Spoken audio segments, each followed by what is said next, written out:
Out of all the unlikely things that happened in 2020, the most surprising one for me was that I became a legitimate fan of Taylor Swift. Taylor Swift was unavoidable growing up, and I could not stand her. I thought she was clueless and petty and manufactured, focused solely on making a lot of money through increasingly empty pop. And then I would secretly scream along to Style in my car when it came on the radio on the way home. It's back. Houston's Miller Outdoor Theater will reopen with new safety guidelines, but in July of 2020 when she surprise released Folklore, and I spent hours listening to it, I couldn't quite remember why I hated her so much. Folklore had effectively revoked my status as a Taylor Swift hater. Perhaps it was time to give her a real shot. So in preparation for the release of her re-recording of Fearless, and the rest of her back catalog, I embarked on a personal project of revisiting her old songs the way she was now. I started from the beginning, making my way through her debut, Fearless, Speak Now, and Red, recognizing I probably would have loved a lot of these songs way sooner had I actually listened to them.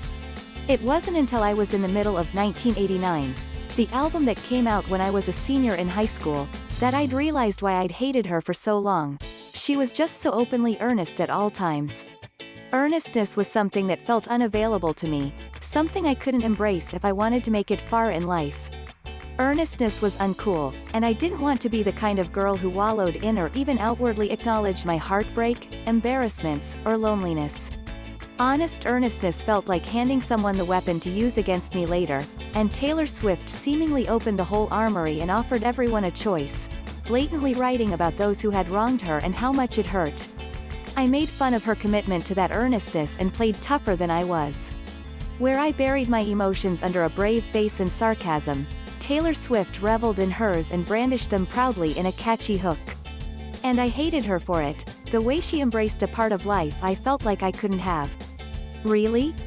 Sean Combs' tone-deafness rears its ugly head once again. Taylor Swift put on display the things we're taught to hate in women and taught to hate in ourselves as women: sincerity, pettiness, confidence, sentimentality, vulnerability.